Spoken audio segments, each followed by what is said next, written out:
Hi everyone. I'd hoped to be speaking with you this week from Brookside Gardens in Wheaton at the Facets of Hope art installation, but the rain had other ideas. Just the same, I wanted to tell you about Facets of Hope and encourage you to visit.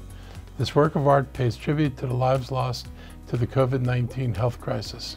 Since March 2020, when COVID-19 was first reported in Montgomery County, more than 1,400 county residents have died from the virus.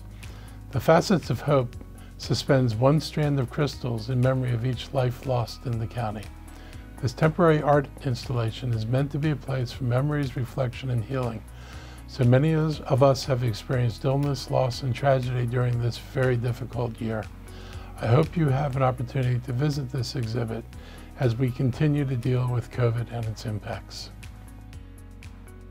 We are still in the midst of this pandemic. Even though more people are getting vaccinated, confirmed COVID-19 cases, positivity rates, and COVID-19 hospital bed use rates are beginning to rise again. In Montgomery County, our case positivity rates and our cases per 100,000 have gone up over 25% in the last 3 weeks.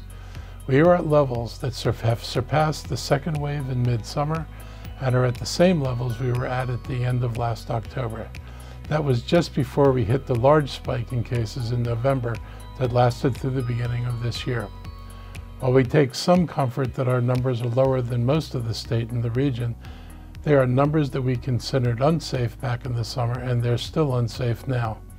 New COVID-19 infections are increasing across the state and the country. The state now has 4 counties in the red zone, but it had none in the red zone on March 8th. This is troubling. This week, the director of the Centers of Disease Control and Prevention, Rochelle Walensky, said she's worried that we will see the same surges nationally that we had last summer and winter.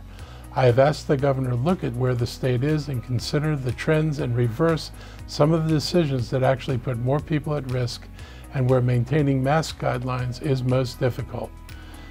This time of year, we see thousands of families gathering for Passover and Easter, and to enjoy each other's company in this springtime weather.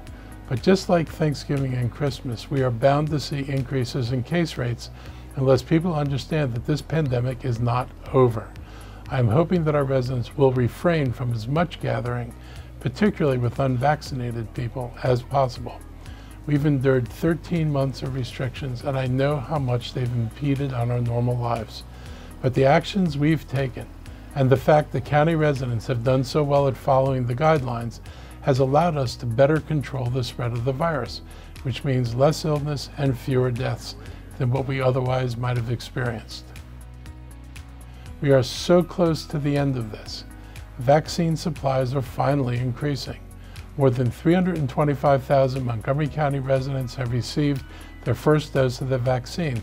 That is approximately 40% of our adult population, and over 76% of our residents 65 and older have been vaccinated. And more doses of vaccines are coming into the county.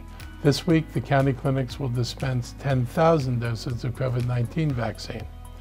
And in other good news, our newest county vaccination site opened this week at Montgomery College's Germantown campus. I had the opportunity to tour it today. This will become a state mass vaccination site next week, with the capacity to administer 3,000 COVID-19 vaccinations per day. We know that most of our population will be vaccinated in the next 6 to 8 weeks if the vaccine supplies continue to increase. At that point, we will be able to allow more activities and life will be closer to normal.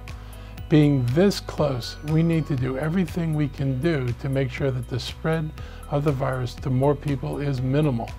We have done this before and we can do this again. The county is also making progress on decreasing the equity gap in who is receiving vaccines. A month ago, there was a 20% gap between white and Black and Latino residents. That is now down to 10%. But we still have more work to do and we remain determined to do it. As we increase vaccine allocations, this does not mean the pandemic is over. On the contrary, we need to heed the warnings of our CDC director and stay vigilant by wearing masks, keeping our physical distance, limiting our travel, and keep getting tested. In some way, each of us has deeply been impacted by COVID-19. The Facets of Hope art installation is a place for peace and healing, and to remember our loved ones lost during this pandemic. Please take the opportunity to visit Brookside Gardens through September 16th. Thank you very much again.